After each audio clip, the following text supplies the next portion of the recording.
Car గుర్తుకే car గుర్తుకే జై తెలంగాణ కొప్పుల ఈశ్వర్ గారి నాయకత్వం కొప్పుల ఈశ్వర్ గారి నాయకత్వం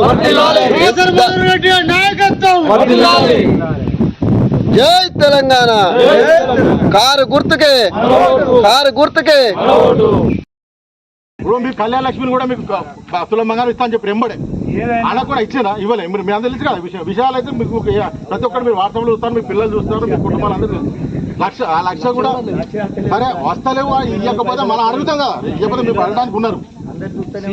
ఆ లక్షతో తులం బంగారం రావాలంటే మీ ఊళ్ళో సీఎం రిలీఫ్ దాదాపు 50 మంది 60 మంది దాకా వచ్చినాయి. ఏంటంటే వీటిలో ఏమైనా ఆపద కూడా హాస్పిటల్కి పోతే సీఎం రిలీఫ్ అంటే ఎమ్మడే దరఖాస్తు పెట్టుకుంటే 2-3 నెలల 3-4 నెలల మీకు ఎంతో కొంత ఆర్థిక సాయం అందినాయి. మీ గ్రామాలకు కొంతమంది గోలకు వచ్చినాయి ఉన్నాయి. అంటే ఆ రకంగా కొంత సాయం కుటుంబాలకు సాయం చేసినటువంటి ప్రభుత్వాన్ని గతంలో చేసినట్టు దాన్ని మర్చిపోకండి. మీరు కనీసం మీ లాలపల్లి వాళ్ళకి అంతకుముందు ఎవరు వేయలే కానీ మీరు అనగానే ఇక్కడ ఈ వాడ రోడ్డు పెట్టగానే 2 కోట్ల రూపాయలతో మొన్న రోడ్డు పెట్టినాం. ఆ రోడ్డు పెట్టినాం ఇంతకుముందు ఉందా అవా లాలపల్లెకు మీరు ఎట్లా నడిచారు బురదల ఇది రేపో మాపో మన ఎలక్షన్స్ అని జరగాలి. ఈ పెద్ద రోడ్డు ఏది మన ఎస్సీ కాల్ నుంచి పోయేది 2 కోట్ల రోడ్డు అది రేపు ఎల్లుండో టెండర్ అయి స్టార్ట్ అవుతారు. అంతకుముందు ఆ రోడ్డు ఉండేనా ఎదురుగట్ట రోడ్డు ఉండేనా డాంబర్ రోడ్ ఈ డాంబర్ రోడ్డు ఊరు మొత్తం డాంబర్ రోడ్ ఈ డాంబర్ రోడ్ కూడా అవుతుంది. చేసిన వాళ్ళని చూడరు మీరే నిర్ణేతలు మీరు అందరు అనుకొని మీరు ఎందుకంటే తులం బంగారు ఎన్ని ఆశ పెట్టినా ఎవరు దానిలే మీ నిర్ణయం మీకు మంచి జరగాలంటే మళ్ళీ 5 ఏళ్ళ దాకా ఎవరు రారు అత్తరా మళ్ళీ 5 ఏళ్ళకే ఓట్లు వస్తాయి. మా సర్పంచ్ ఎంపీ కంటే ఇక్కడి మీరు అందరూ అనుకొని వేస్తే అయ్యో మరి మాకు అడిగేటోడు అయితే ఇక్కడే మన కొప్పులీశ్వర్ అని తెలుసు కావచ్చు మన మంత్రి మాజీ మంత్రిగా పనిచేసిండు వివేక్ బిడ్డను అటు కాంగ్రెస్ ధనవంతుని బిడ్డ ఆయన పోటీ చేస్తాడు 2 పోటీ చేస్తారు.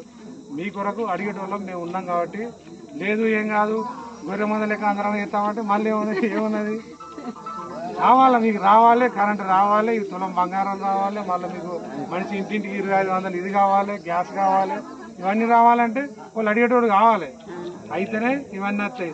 ఏదో అమ్మా మీరేం చేసారు అప్పుడు ఏం చేసారంటే ఏంటి మనం అనుకుంటే ఏమవుతుంది ఏం రాదు.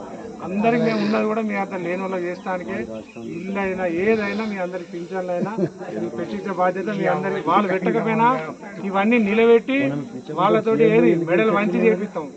వాళ్ళు అన్నారా వాళ్ళు అని ఇవ్వకుంటే కాదు కదా 2500 రాకపోతే ఎట్లు ఇవ్వవు మీరు అడిగినావు కదా ఓట్లు వేయించుకున్నావు కానీ అడగాలి కదా మీరు కాదు మీరు అంటారు అయ్యో 6 నెలలు అయింది కదా అంటే కాదు కదా 6 నెలలు అయింది కాబట్టి మళ్ళీ తర్వాత కూడా పెట్టించే బాధ్యత మాది. మేము ఇక్కడికి వెళ్ళి మా పటేళ్ళు రాయసం మాట్లాడతాం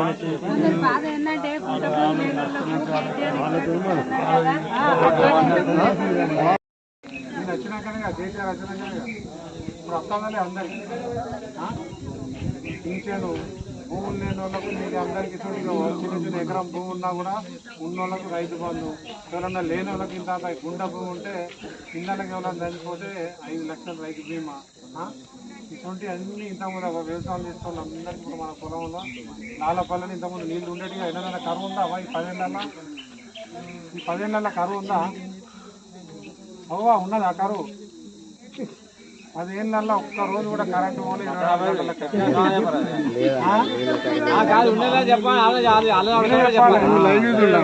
కరెంట్ అంత 24 గంటల కరెంట్ అంత ముందు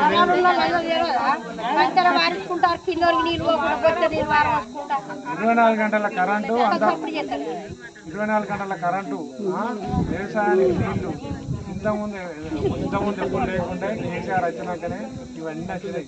మరి అటు ఇటు 10 ఏళ్ళు గడిచినాక కొన్ని ఎలక్షన్స్ వల్ల ఏమో ముఖం వచ్చో కొంతమంది వేయలే అయ్యో 10 ఏళ్ళు చూస్తే కదా అని చెప్పి అంత కాంగ్రెస్ మీరు ఒక్కసారినే కాదమ్మా అంత వేసిర్రు ఈ ఒక్కసారి అటు వేసిర్రు.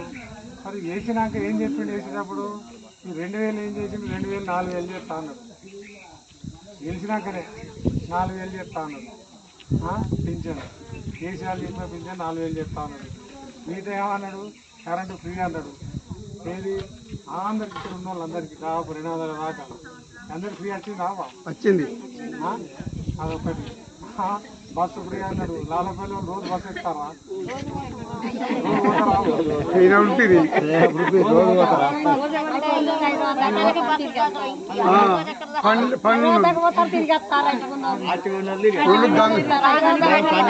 పని చేసేటోళ్ళు ఎవరన్నా కలిసి బస్సు ఎక్కుతారా? ఎక్కడ పని కాసేపట్టాలు ఎవరో సిటీలో పని చేసుకోవడానికి అటు ఇటు బస్సు ఎక్కడికి వస్తుందా? ఈ 4,000 2,000 పింఛన్ 4,000 చేస్తా అంటే నిజమే చేయాలి.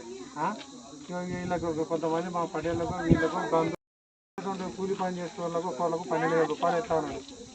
రైతు బంధు వాళ్ళకి ఎత్తాడుగా. కూలీలకు 12,000 రూపాయలు రైతు కూలీలకు. మీ ఇక్కడ ఉన్న ఆడవాళ్ళు అందరికీ 2,500 ఎత్తా ఉన్నాడు. అన్నాడా లేదా? చెప్పరా? వేసిందా?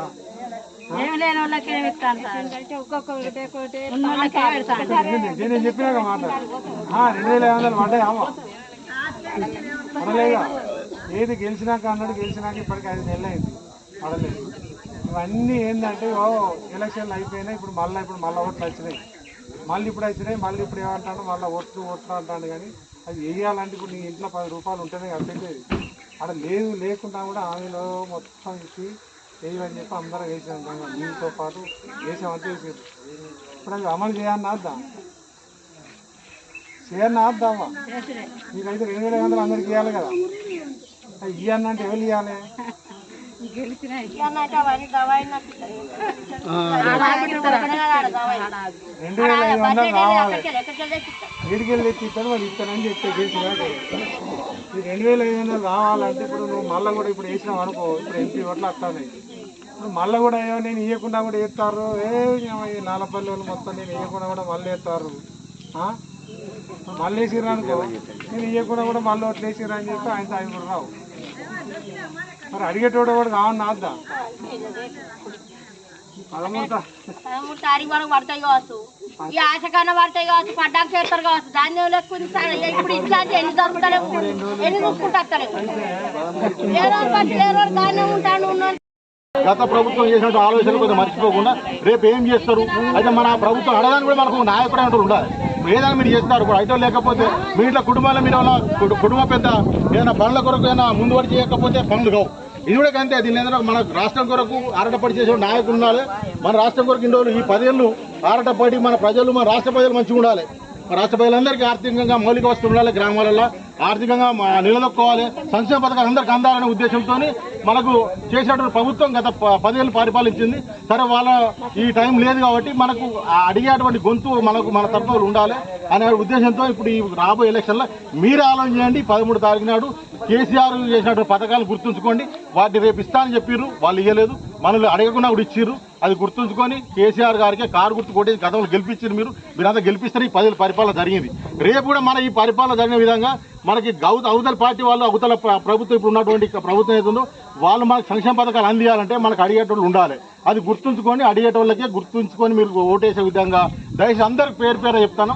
కారు గుర్తుకు ఓటేసి మీరు అంటే మీ ఆలోచన చేయండి. మీరే ఏది వేస్తే ఏది మన గురించి ఆలోచిస్తుంది, మన కుటుంబం గురించి కానీ, మన గ్రామాల గురించి కానీ, మన ఆర్థిక వ్యవస్థ గురించి కానీ, మన రాష్ట్రం అంతా బాగుండాలంటే కరెంటు నీళ్ళనే కాకుండా ఇంకా మిగతా మౌలిక వసతులు కూడా చేస్తుంది. కాబట్టి వాటికి మీరు ఆలోచన చేసుకోండి. మీరు ఆలోచన చేసుకున్న 13 తారీఖున ఏదైతే మన పార్లమెంట్ ఎలక్షన్లు ఉన్నాయి దానికి మన స్థానికంగా ఉండే కొప్పులీశ్వర్ గారు నిలబడడానికి దాని కారు గుర్తు ఓటేసి మీరు ఆలోచన చేసి వేసి రాబోయే రోజుల్లో మీకు అడిగి ప్రతి కుటుంబాన్ని మీరు ఇప్పుడు చెప్పారు ఏంటంటే ఆర్థికంగా చిన్న ఆర్థిక లేనిలోకి ఏం జరుగుతుంది అనేది వాడు కూడా జరిగేటోళ్ళు ఉంటాయి. అయితే మీరు ఇప్పుడు అడుగుతారు కదా మీకు ఏదైనా దాని జరిగేటోళ్ళు మన తరఫున ఉండాలి. అది ఉద్దేశంగా మీరు తప్పకుండా రేపు 13 తారీఖు ప్రతి ఒక్కరు ఓటు తప్పకుండా వేసి మీరు ఆలోచన చేసి చేయాల్సిన అవసరం ఉంది. కాబట్టి అందరికీ పేరున నమస్కారం తెలుపుతూ కారు గుర్తుగా ఓటేసి మన స్థానికంగా ఉండే కొప్పులీశ్వర్ గారికి గెలిపించి మనకు అడిగే నాయకుని ముందు ఉంచాలనే ఉద్దేశంతో చెప్తాను. కాకపోతే మీరు ఆలోచన చేసుకోండి.